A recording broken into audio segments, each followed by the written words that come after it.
Hi guys, JT here, and here's my top 10 roguelike games released in 2021 and 2022 that you should buy in the 2022 Steam Winter Sale. So let's get into this! At number 10 we have PlateUp, a roguelike restaurant simulator game. You play as a chef and you've just opened your restaurant. The goal of the game is to cook and serve food to customers that come into your restaurant before their patience meter runs out. In addition, you'll have to keep your restaurant clean or customers wouldn't even want to dine in.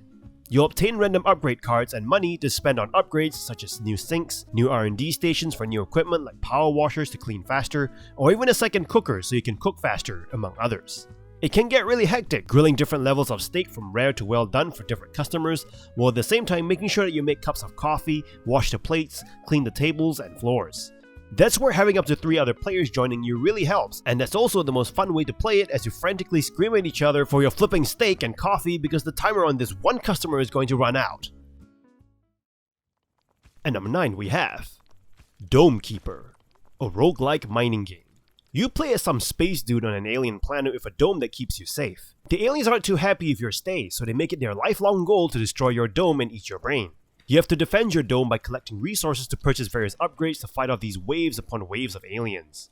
You'll need to dig underneath your dome to collect these resources. You'll then need to carry these back to your dome on the surface. You can then purchase upgrades like strengthening your dome's defenses, upgrading your weapons and drilling tools, or even purchasing a pet to help with mining. While you're mining, the aliens can start attacking, so you're going to need to manage your dome, your mining, and your time. At the end of each stage, you'll be rewarded with random rewards like a giant sword to help you fight off aliens, among others. It can get quite crazy as you hear the aliens destroying your dome while you're deep underground, mining for resources and having to drop everything to race up to defend it. At number 8 we have Tainted Grail Conquest, a deck building RPG roguelike with a ton of replayability. At the beginning of the game you pick a class, customize your character and begin one of the many journeys, traveling through a land corrupted by weirdness and learning the secrets of the ancient Menhirs, Foredwellers, and death itself. This game is meant to be replayed multiple times as you unlock more upgrades each time you finish or die in a run. Some quests even demand that you complete it in the next run. Where this game really shines is in its reward system that makes you want to play the game over and over. Starting out as a weak character, you can unlock new classes, up to 9 in total, and various cards to add into your deck over time. You can also obtain companions and new passives to help you in battle, and also to change things up. The battle system is a turn-based system where you spend energy points to use your cards to defeat your opponents. So if you like a replayable deck builder roguelike adventure game, this game could be for you. At number 7 we have Warm Snow, an action roguelike game. Warm, unmelting snow begins falling from the skies, and whoever breathes it in gets corrupted and turns into a monster. You play as Bian, a warrior tasked with taking down the 5 great clans and save the world from the warm snow. This game features procedurally generated levels with branching paths containing its own unique weapons and power-ups. You'll have to clear each room of enemies, collect passives and power-ups along the way before facing the final boss of the level. The gameplay is very heavy on action with tight hitboxes, slashing and throwing your swords at enemies. Along the way you'll find fragments of truth that will give you some lore and to purchase permanent upgrades in the hub world. This game also features a ton of loadout combinations and challenging bosses that will test your abilities. So if you like a game like Hades, this will definitely be one that you should play. It is like Hades, but in the East. At number 6 we have Loop Hero, an adventure auto-battler roguelike. The story goes that the world has ended thanks to the Lich. You play as a single hero in an empty void without any memories of how the world was. Anyway, you set out to recreate everything, exploring the world to rebuild when you get to the boss of each zone. It is quite unique in a way that the game automatically moves you through the empty world, fighting off slimes and other enemies in auto battles. Yes, you don't control your character and it is determined by stats. Defeating your enemies grants you experience points and spoils. You can use your spoils to obtain new equipment like weapons, shields, and other items, and cards to help you with your expeditions. As you rebuild mountains, forests, villages, vampire mansions, and lighthouses with random cards that you collect along the way, you'll make yourself stronger, unlock new monsters to fight, among other benefits. Upon death or return to your settlement, you can use your materials that you've obtained to improve it, like building new facilities to add new functionalities. There are also unique classes to choose from to keep your gameplay somewhat fresh. At number 5 we have Gunfire Reborn, a first-person shooter roguelike that feels a lot like a mix between Borderlands and Hades. The gameplay loop of this game is as follows. You shoot your way through procedurally generated dungeons by yourself or in a party of friends as you loot countless randomized weapons and upgrade your character to maximize your potential to beat your run. In terms of story, there isn't much to it. You're sent out on a mission from the spirit realm to vanquish all evil.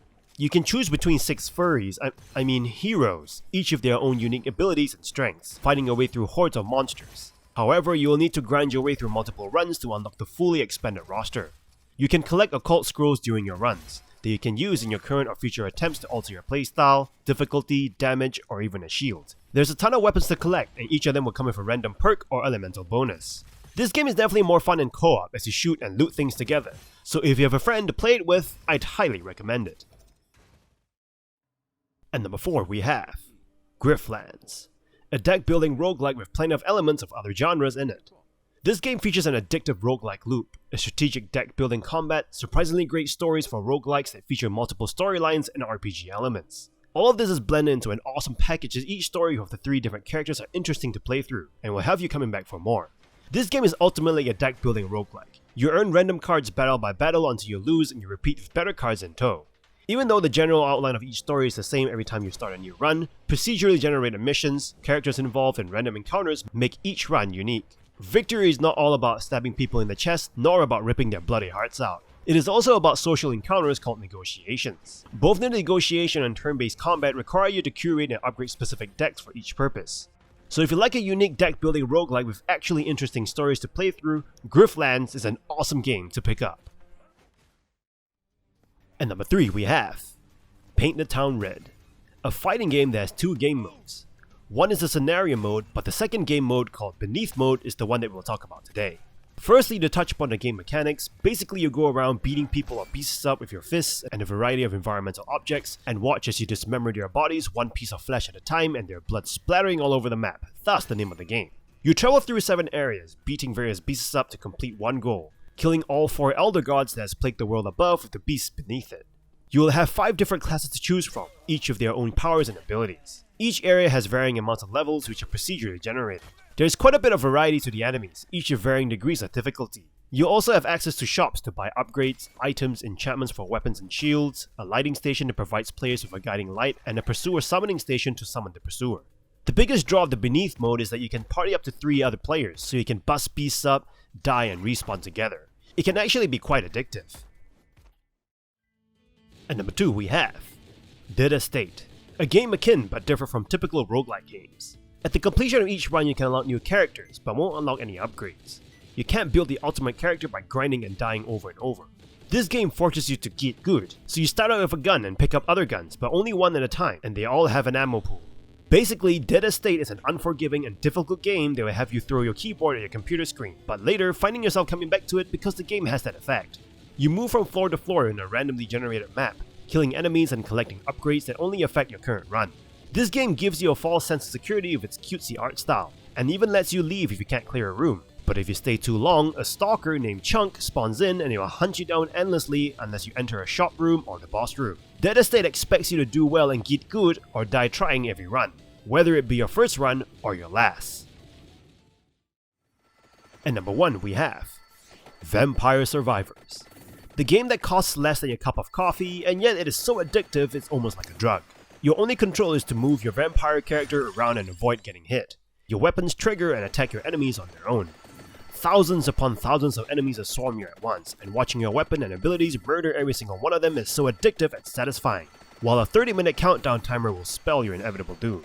You also have a cast of vampires to unlock and choose from, each of their own sets of weapons and abilities. You'll find yourself addicted to collecting these little blue gems that give you experience points that you can use to unlock new weapons, passive abilities, or upgrading your existing weapons. Now, instead of killing hundreds of enemies at once, you're killing thousands with flashier moves. You can even evolve weapons by combining weapons together, creating some even deadlier combinations and even flashier moves, killing tens of thousands of enemies this time. The map will eventually get absolutely chaotic, and you'll find yourself screaming as you try not to get hit by the enemies that are getting tougher each time, until you eventually die. Once you die, you'll get to spend your ton of gold to upgrade your stats, unlock new vampires, and improving your chances of survival in the next run. It doesn't look like much, but believe me, once you start and get into it, you'll be so addicted that all you want to do is collect blue gems and upgrading your character. Do you agree with this list? What other games are you looking forward to in this winter sale? Let me know in the comments below. Don't forget to like and subscribe, and I'll see you guys in the next video.